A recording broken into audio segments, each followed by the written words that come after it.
धन्यवाद माननीय अध्यक्ष जी, मौका देने के लिए एक देश के भविष्य के लिए बहुत ही अति महत्वपूर्ण विषय पर।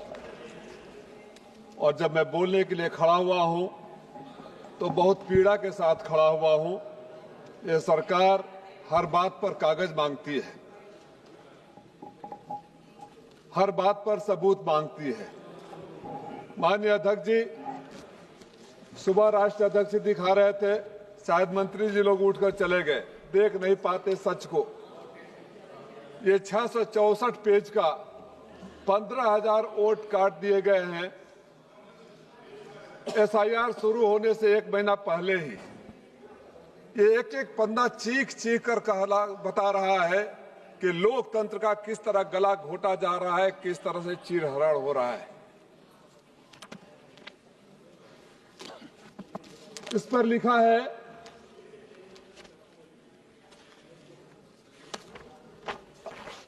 application for the deletion has been accepted. I have been asking from the authorities who made that application, when that application was made.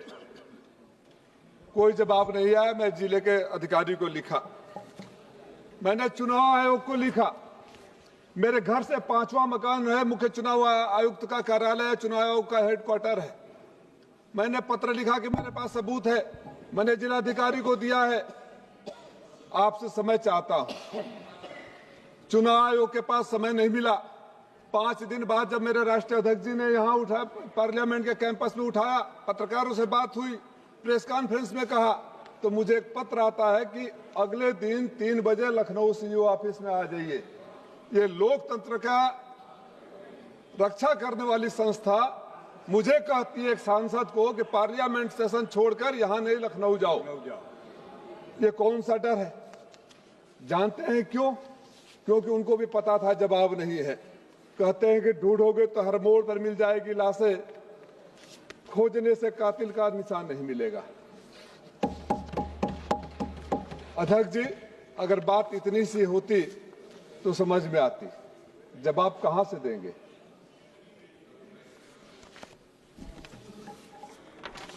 ये एक पन्ना है, एक सिर्फ नमूना है। इसमें नाम इसलिए डिलीट कर दिए गए हैं कि ऑब्जेक्शन हुआ है नागरिकता के आधार पर। ऑब्जेक्शन करने वाला और जिसके खिलाफ ऑब्जेक्शन हुआ है, दोनों एक ही आदमी है। यानी राजीव राय एप्लीकेशन दे रहे हैं कि राजीव राय की नागरिकता नहीं है, इनका वोटर लिस्ट खत्म कर दो, वोटर लिस्ट से नाम डिलीट कर दो। आप समझ रहे हैं कितना गंभीर अपराध है? अगर राजीव राय कह रहे हैं कि राजीव राय भारत के नागरिक नहीं है, तो वहां से जब एप्लीकेशन देने गए तो पकड़कर बंद क्यों नहीं कर दिया गया? क्यों नहीं पकड़कर बंद कर दिया गया? माननीय अध्यक्ष जी, मैंने खाली सैंपल लेकर आए एक विधानसभा से। जानते हैं क्यों हो रहा था? वहां के हमारे विधायक की सदस्यता एक कोर्ट के आधार पर घंटों में रद्द कर दी गई, क्योंकि बीजेपी के नहीं थे ना। बीजेपी के होते तो चलता, आखिर समय तक चलता। और जल्दीबाजी में चुनाव कराना था तो एसआईआर से पहले ही एक एसआईआर करा दिया गया। मुझे याद है जब सुप्रीम कोर्ट में मुकदमे चल रहे थे तो एक याचिकाकर्ता ने, जिनको मुर्दा बता दिया गया था बिहार में, जिंदा लोगों को लाकर खड़ा कर दिया। मैं आपसे संरक्षण चाहता हूं, मुझे ट्रेन बुक करवा दीजिए, मैं ट्रेन के ट्रेन लोकतंत्र के इस मंदिर में लाकर खड़ा नहीं कर दिया, इस्तीफा दे दूंगा जो मरा हुआ आपने घोषित कर दिया है।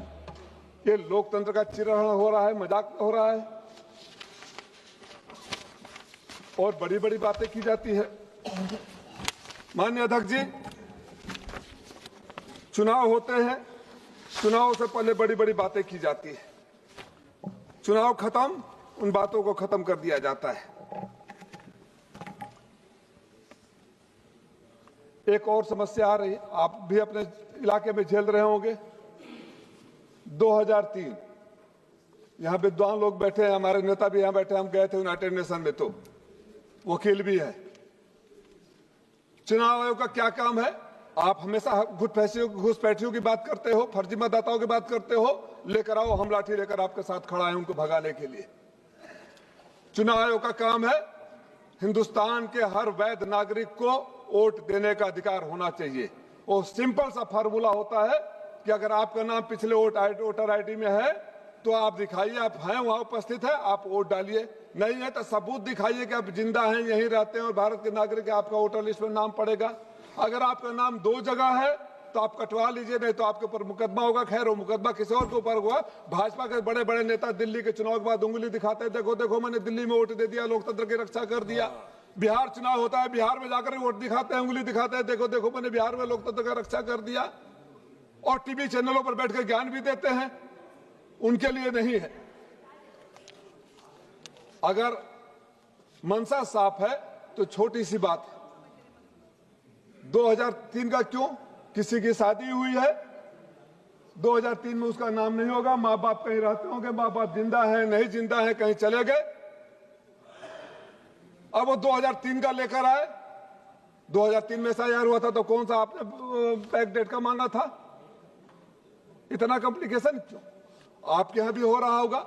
डिलिमिटेशन हुआ था, डिलिमिटेशन के बाद जो वोटर लिस्ट आया 2003 में नहीं था वो, तो वो एक विधानसभा के मतदाता कहीं और, दूसरे जगह के कहीं और, जिले में चेंज हो गया। जिले में ही चेंज हो गया। उसकी जवाबदारी किसी की नहीं है।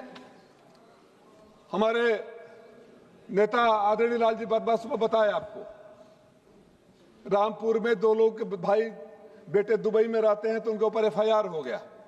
मैं यहां इस सदन में माननीय उत्तर प्रदेश के मुख्यमंत्री से पूछना चाहता हूं कि सरकारी पैसे से आपने हमारे हिंदुस्तान के गरीब बच्चों को इजराइल के लड़ाई वाले मैदान में झाड़ू पोछा लगाने के लिए, लड़ाई में लड़ने के लिए, जान देने के लिए भेज दिया और डुगडुगी बजाए थे कि हम अपने बच्चों को विदेश में नौकरी दे रहे हैं। क्या वो हमारे बच्चे जो इजराइल में माननीय मुख्यमंत्री जी ने भेजा है हिंदुस्तान के नागरिक है कि नहीं है? और अगर नहीं है तो मुख्यमंत्री जी गुनाहगार है हमारे हिंदुस्तान के बच्चों को नागरिकता भेजने के लिए। अरे ज्ञान और दूसरों को देते हैं, विधानसभा में उठाएंगे तो आपके लोग बोलते हैं, राजीव राय जी उठा देते हैं। आप चेयर को एड्रेस करिए।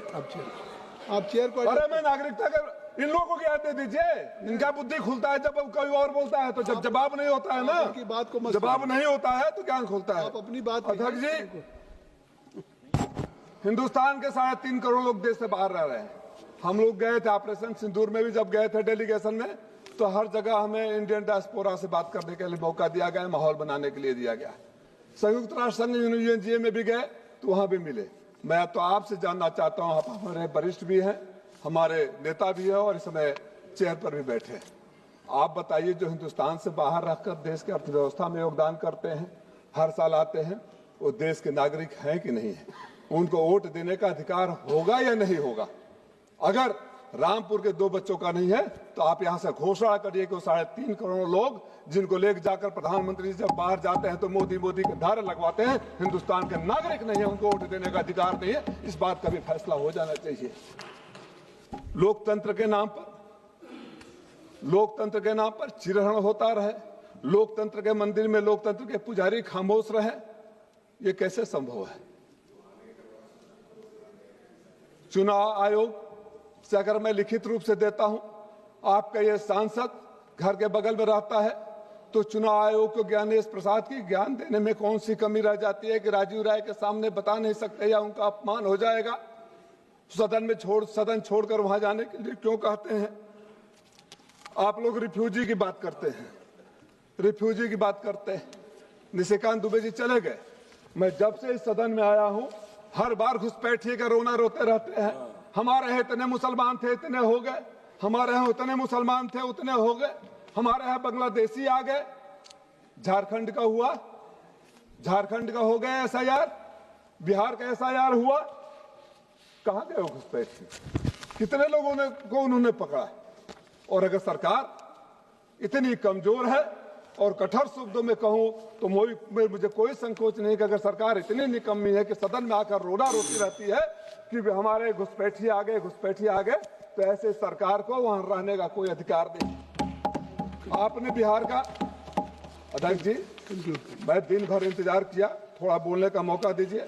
मैं आपके लिए भी बोल रहा हूं, जो आप नहीं बोल सकते वो बात मैं भी बोल रहा हूं। समय की बात मेरी है वो आपकी भी है। आपकी पार्टी से समय की बात है, 10 मिनट आपका हो गया।